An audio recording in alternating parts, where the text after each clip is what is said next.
नमस्कार. आज आपण मकर संक्रांती विशेष तिळाची करंजी कशी तयार करायची हे पाहणार आहोत. ह्या करंज्या पाहणा अगदी पुरीसारख्या टम्म फुगलेल्या आहेत. अजिबात तेलात घातल्यावरती फुटलेल्या नाहीत. अख्ख्याच्या अख्ख्या निघालेल्या आहेत. विशेष म्हणजे ना, अजिबात तेलकट झालेले नाहीत. मस्त अशा खुसखुशीत आणि कुरकुरीत तयार झालेल्या आहेत. बऱ्याच वेळा काय होतं, करंज्या तयार झाल्यानंतर काही वेळाने नरम पडतात.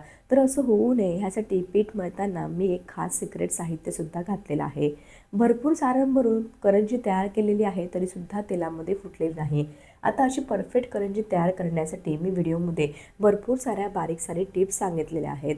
आता करंजीचं सारण जे आहे ना, ते अगदी अप्रतिम तयार झालं होतं. 4-5 महिने हवाबंद डब्यामध्ये अगदी छान टिकतं. आता लवकरच मकर संक्रांती येणार आहे. त्यासोबतच ना, थंडीचे दिवस चालू आहे. भरपूर सारे तीळ घालून हे सारण तयार केलेलं असल्यामुळे एकदम पौष्टिक अशा ह्या करंज्या तयार झालेल्या आहेत. तुम्ही या सारणाच्या ना तिळगुळ पोळ्यासुद्धा तयार करू शकता. चला तर वेळ न घालवता रेसिपीला सुरुवात करूयात. जर तुम्हाला माझ्या रेसिपीज आवडत असतील तर चॅनलला जरूर सबस्क्राईब करा. त्यासोबतच नवनवीन रेसिपीच्या अपडेटसाठी बेल आयकॉन देखील प्रेस करा. म्हणजे जेव्हा मी नवीन रेसिपी अपलोड करेन ना, त्याचं सर्वात आधी पहिलं नोटिफिकेशन तुम्हाला भेटेल आणि तुम्ही माझी एकही रेसिपी मिस करणार नाही. आणि हो, जर तुम्हाला रेसिपी आवडत असतील तर एक लाईक जरूर करा. तिळाची करंजी तयार करण्यासाठी सर्वात आधी आपण पीठ भिजवून घेऊयात.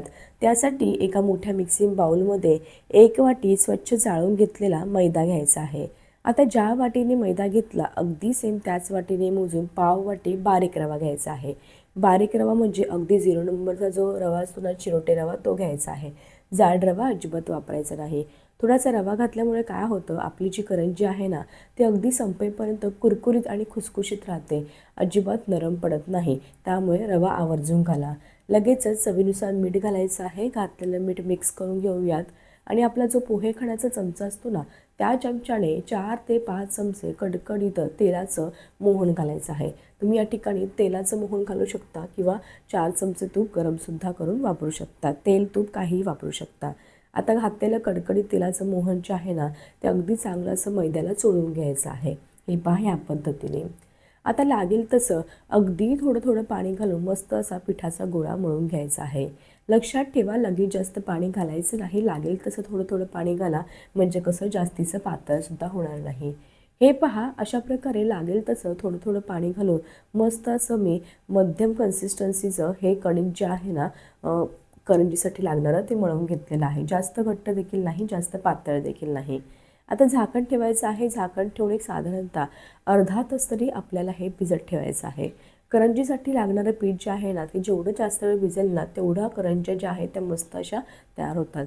चला तर अर्धा तास तरी साईडला ठेवून देऊयात. पीठ भिजते तोपर्यंत आपण लगेचच सारण तयार करायला सुरुवात करूयात. सारण तयार करण्यासाठी सर्वात आधी आपण तीळ भाजून घेऊयात. त्यासाठी एका मोठ्या कढईमध्ये 1.5 वाटी स्वच्छ साफ करून निवडून घेतलेले गावरान बिना पॉलिशचे तीळ घेतलेले आहेत. जर तुम्हाला असे तीळ भेटले नाही तर पॉलिशचे तीळ वापरले तरीसुद्धा चालेल, पण ह्या तिळाची चव ना खरंच खूप अप्रतिम असते. आता अगदी कमी आचेवरती सतत हलवत एक साधारणतः 3 ते 4 मिनटं आपल्याला हे तीळ भाजून घ्यायचे आहे. लक्षात ठेवा, तीळ जास्त काळपट रंगावरती भाजायचं नाही. नाहीतर काय होतं, तिळाची कडवटपणा असतो ना, तो रिलीज होतो आणि आपली जी पोळी आहे ती थोडीफार कडू लागू शकते. हे पहा, एक साधारणतः 3 ते 4 मिनटांमध्ये तीळ मस्त असे खमंग भाजून घेतलेले आहेत. ते जेव्हा भाजायला लागतात ना, तेव्हा असे तडतड उडायला लागतात आणि आवाजही येतो. आता हे भाजून घेतले तीळ एका प्लेटमध्ये काढून घेऊयात आणि पूर्णपणे थंड करून घेऊयात. आता ज्या वाटीने आपण तीळ मोजून घेतले अगदी सेम त्याच वाटीने मोजून 1 वाटी शेंगदाणे घ्यायचे आहेत. शेंगदाणे देखील अगदी कमी आचेवरती अगदी आतपर्यंत साल सुटेपर्यंत आणि शेंगदाण्याला थोडा तडा जाईपर्यंत खमंग आणि खरपूस भाजायचे आहेत. शेंगदाणे भाजतानासुद्धा जास्त घाई करायची नाही, लक्षात ठेवा. हे पहा, या ठिकाणी घेतलेले 1 वाटी शेंगदाणे देखील अगदी मस्त असे खमंग आणि खरपूस भाजून तयार झालेले आहेत. प्लेटमध्ये काढून घेऊयात आणि थंड करायला साईडला ठेवून देऊयात. आता ज्या वाटीने आपण सर्व साहित्य मोजून घेतलं अगदी सेम त्याच वाटीने मोजून अर्धी वाटी किसलेलं सुकं खोबरं घेतलेलं आहे. ते सुकं खोबरं देखील अगदी हलकंसं गरम करून घ्यायचं आहे. थोडंफार तांबूस रंग येऊ द्यायचा आहे, जास्त काळपट रंगावरती भाजायचं नाही, लक्षात ठेवा. हे पहा, अशा प्रकारे खोबरं देखील मस्त असं भाजून तयार झालेलं आहे. हलकासा रंग बदललेला आहे. प्लेटमध्ये काढून घेऊयात आणि पूर्णपणे थंड करून घेऊयात. आता पुन्हा त्याच वाटीने मोजून पाव वाटी बेसन पीठ घ्यायचं आहे आणि अगदी एखादा चमचा तूप घालायचं आहे आणि बेसन पीठ देखील अगदी कमी आचेवरती हलकासा रंग बदलेपर्यंत खमंग आणि खरपूस भाजून घ्यायचं आहे. हे पहा, बेसन पीठ देखील मस्त असं खमंग भाजून झालेलं आहे. हलकासा रंग बदललेला आहे. प्लेटमध्ये काढून घेऊयात आणि पूर्णपणे थंड करून घेऊयात. हे बनवण्यासाठी जे जे साहित्य आपण भाजून घेतलं, तीळ, शेंगदाणे, सुकं खोबरं, बेसन पीठ, ते पूर्णपणे सर्व थंड झालेलं आहे. आता आपल्याला हे एका मिक्सरच्या भांड्यामध्ये घालून बारीक करायचं आहे. सुरुवातीला आपण तीळ बारीक करून घेऊयात. आता माझे या ठिकाणी तिळाची क्वांटिटी जास्त असल्यामुळे मी 2 बॅचमध्ये हे बारीक करणार आहे. छोट्याच मिक्सरच्या भांड्यामध्ये बारीक करते, म्हणजे कसं साहित्य जे आहे ना छान असं बारीक होतं. आता तीळ बारीक करताना एकदम जास्त वेळ मिक्सर चालू ठेवायचं नाही. मिक्सर बंद चालू करत मस्त असे तिळाची बारीक पावडर तयार करून घ्यायची आहे. हे पहा, तीळ मस्त असे बारीक करून घेतलेले आहेत. जास्त देखील रवा ठेवायचं नाही. आता मिक्सिंग बाउलमध्ये किंवा ताटामध्ये काढून घेऊयात. आता ह्याच पद्धतीने उरलेले तीळ आपण मिक्सरच्या भांड्यामध्ये काढूयात आणि बारीक करून घेऊयात. हे पहा, अशा प्रकारे संपूर्ण तिळाची मी पावडर तयार करून घेतली, ताटामध्ये काढून घेतलेली आहे. आता ह्याच मिक्सरच्या भांड्यामध्ये आपल्याला भाजून घेतलेले 1 वाटी शेंगदाणे देखील काढायचे आहेत आणि मिक्सर बंद चालू करत शेंगदाण्याची देखील अगदी मस्त अशी बारीक पावडर तयार करून घ्यायची आहे. हे पहा, शेंगदाणे देखील मस्त असे बारीक झालेले आहे. तिळाची पावडर तयार करून घेतलेल्या ताटामध्ये हे शेंगदाणा पावडरसुद्धा काढून घेऊयात. आता भाजून घेतलेलं खोबरं ना बारीक वगैरे अजिबात करायचं नाही. ते फक्त हाताने चुरून घालायचं आहे, कारण हे भाजलेलं आहे त्यामुळे पटकन चुरलं जातं. हे पहा, अशा प्रकारे खोबरं देखील भाजलेलं अर्धी वाटी या बारीक करून घेतल्या तीळ आणि शेंगदाण्याच्या पावडरसोबत काढून घेतलेलं आहे. थोडंसं असं चुरून घालायचं आहे, म्हणजे मस्त असा भुगा होतो. आता लगेचच आपण जे पाववाटी बेसन पीठ भाजलं होतं ना, ते सुद्धा टाकायचं आहे. ते सुद्धा व्यवस्थित असं मिक्स करून घ्यायचं आहे. आता ज्या वाटीने आपण सर्व साहित्य भाजण्यापूर्वी मोजून घेतलं, तीळ, शेंगदाणे वगैरे, त्याच वाटीने मोजून बरोबर आपल्याला या ठिकाणी 3 वाट्या गूळ लागणार आहे. तो 3 वाट्या गूळ मी आधीच मोजून एका मोठ्या बाउलमध्ये काढून ठेवलेला आहे. लक्षात ठेवा, गूळ साधाच घ्यायचा आहे. चिक्कीचा वेरे गूळ अजिबात वापरायचं नाही. फक्त गूळ घेताना ना एकदम सुरीने चांगला असा बारीक कापून घ्यायचा, म्हणजे कसं मिश्रणामध्ये जो आहे ना तो अगदी व्यवस्थित असा मिक्स होईल. आता गूळ जो आहे घातलेला तो मिक्स करून घ्यायचा आहे. तरीसुद्धा गुळाचे छोटे छोटे खडे शिल्लक राहतात, मिश्रणामध्ये व्यवस्थित मिक्स होत नाही. त्यामुळे आपण काय करायचं, हे थोडं थोडं मिश्रण मिक्सरच्या भांड्यामध्ये घालायचं आहे आणि मिक्सर बंद चालू करत थोडंसं आपण 1-2 वेळा फिरवून घ्यायचं आहे. म्हणजे काय होणार आहे, जो घातलेला गुळ आहे ना तो मस्त असा व्यवस्थित मिश्रणामध्ये मिक्स होईल. गुळाचे खडे वगैरे शिल्लक राहणार नाही आणि आपली तिळाची करंजी मस्त अशी टम्म फुगेल. अजिबात तेलात टाकल्यावरती फुटणार वगैरे नाही. हे पहा, अशा प्रकारे थोडंसं मिश्रण घेऊन मिक्सरमध्ये चांगलं असं बारीक करून घेतलेलं आहे. परफेक्ट छान असं बाइंडिंग आलेलं आहे. एका मिक्सिंग बाउलमध्ये काढून घेऊयात. चला तर ह्याच पद्धतीने सर्व मिश्रण थोडं थोडं मिक्सरच्या भांड्यामध्ये घालायचं आहे आणि बारीक करून घ्यायचं आहे. अशा प्रकारे सर्व मिश्रण जे आहे सारणाचं ते बारीक करून घेतलेलं आहे मिक्सरच्या भांड्यामध्ये घालून. परफेक्ट.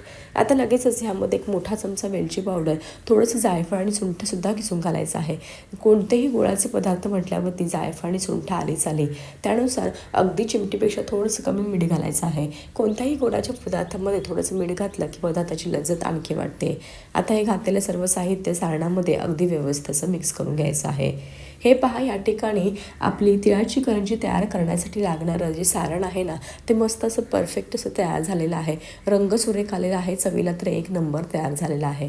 आता हे जे तयार केलेलं सारण आहे ना ते 4 ते 5 महिने हवाबंद डब्यामध्ये आरामशीर टिकतं. अजिबात खराब होत नाही. वाटेल तेव्हा तुम्ही याची तिळाची करंजी किंवा तिळगुळ पोळी बनवून जरी खाल्ली ना तरीसुद्धा खरंच खूप छान लागते. चला तर सारणसुद्धा तयार आहे. त्यासोबतच या ठिकाणी साधारणतः अर्धा ते 1 तास झालेला आहे. मळून घेतलेलं जे करंजीचं पीठ होतं ना ते मस्त असं भिजलं गेलं आहे. तुम्ही या ठिकाणी पाहू शकता, भिजल्यामुळे ना अगदी छान असं मिळून आलेलं आहे आणि आणखी थोडंफार घट्ट झालेलं आहे, कारण आपण ह्यामध्ये रवा घातला होता. रवाच भिजल्यामुळे थोडासा फुगतो. आता हे जे मिश्रण आहे ना भिजवून घेतलं ते आणखी मस्त असं मऊसूत होण्यासाठी काय करायचं, थोडं थोडं मिश्रण ना घ्यायचं आहे. त्याचे छोटे छोटे तुकडे करायचे आहे. मिक्सरच्या भांड्यामध्ये घालायचं आहे आणि ना मिक्सर बंद चालू करत थोडंसं फिरवून घ्यायचं आहे. असं केल्यामुळे काय होतं, आपलं मिश्रण जे आहे ना मळून घेतलेलं ते मस्त असं मऊसूत तयार होतं आणि करंज्या खरंच खूप छान तयार होतात. हे पहा, मिक्सर बंद चालू करून फिरवून घेतलं, त्यामुळे बघा ना किती मस्त असं मऊसूत मिश्रण जे आहे, पीठ जे आहे ते तयार झालेलं आहे. आधीचा उंडा पहा कसा आहे न मिक्सरमध्ये बारीक करून घेतलेला आणि हा मिक्सरमध्ये बारीक करून घेतलेला उंडा पहा किती फरक आहे. चला तर ह्याच पद्धतीने मळून घेतलेलं पीठ थोडं थोडं तुकडे घालून मिक्सरच्या भांड्यामध्ये घालायचं आहे आणि बारीक करून घ्यायचं आहे. हे पहा अशा प्रकारे मी मिक्सरला घालून बारीक करून घेतलेला आहे. मस्त असा मऊसूत पिठाचा गोळा जो आहे तो तयार झालेला आहे. परफेक्ट. आता आपण लगेचच ना करंज्या तयार करायला सुरुवात करूयात. करंजी तयार करण्यासाठी लिंबाच्या आकारा एवढे किंवा लिंबाच्या आकारापेक्षा थोडेसे कमी पिठाचे उंडे तयार करून घ्यायचे आहे. उंडा तयार करताना ना असं चांगलासा गोलाकार करायचा आहे. हे पहा या पद्धतीने. आता मी 4-5 उंडे तयार करून घेते आणि लगेचच तुम्हाला मी या करंज्या ज्या आहेत त्या तयार करून दाखवते. मळून घेतलेला पिठाचा उंडा घेतलेला आहे आणि मस्त अशी याची पारी लाटून घ्यायची आहे.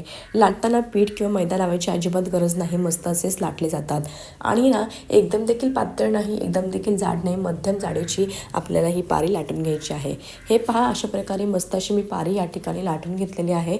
परफेक्ट. आता मी अशा प्रकारचा एक करंजी बनवण्याचा साचा घेतलेला आहे. साच्यावरती अशी पारी ठेवायची आहे. ज्या बाजूने साच्याला होल आहे ना त्या बाजूने म्हणजे ज्या बाजूने दाता आहेत ना त्या बाजूने 1 ते 2 चमचे सारण आपल्याला भरून घ्यायचं आहे.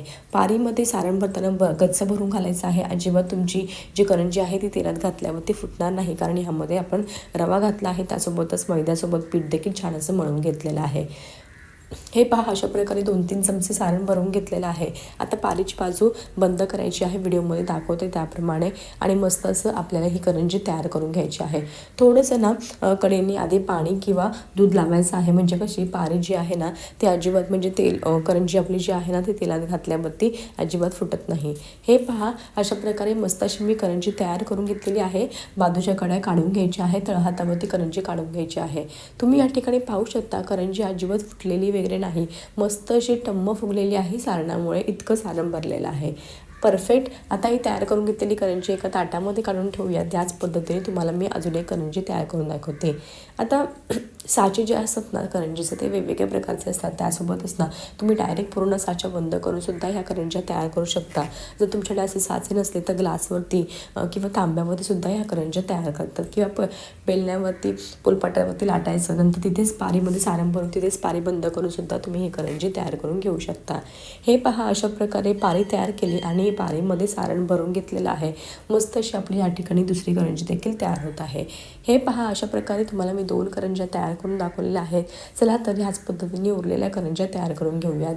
पण एकदम सर्व करंज्या तयार न करता 7-8 करायच्या. तयार झाल्यानंतर त्यावरती सुती कापडाचं झाकण ठेवायचं आहे, झाकून ठेवायचे आहे, म्हणजे कशा हवेच्या संपर्कामुळे त्यांना हवा लागणार नाही आणि कडक होणार नाही. जर त्याचे पापुद्रवरचं कडक झाला ना तर काय होतं, मग 100% आपली जी करंजी आहे ती तेलात घातल्यावरती फुटणार आहे.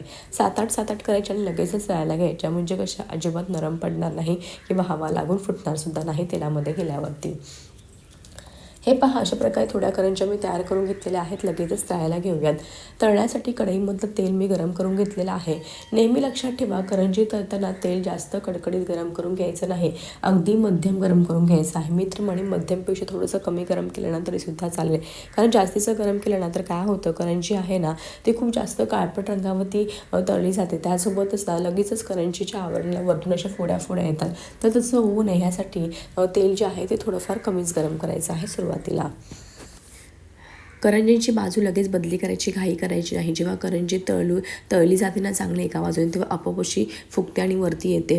हे पहा अशा प्रकारे आपल्याला तर करंजीच्या बाजू बदली करून घ्यायची आहे आणि मस्त असं हलकासा सोनेरी रंग येईपर्यंत तळून घ्यायचे आहे.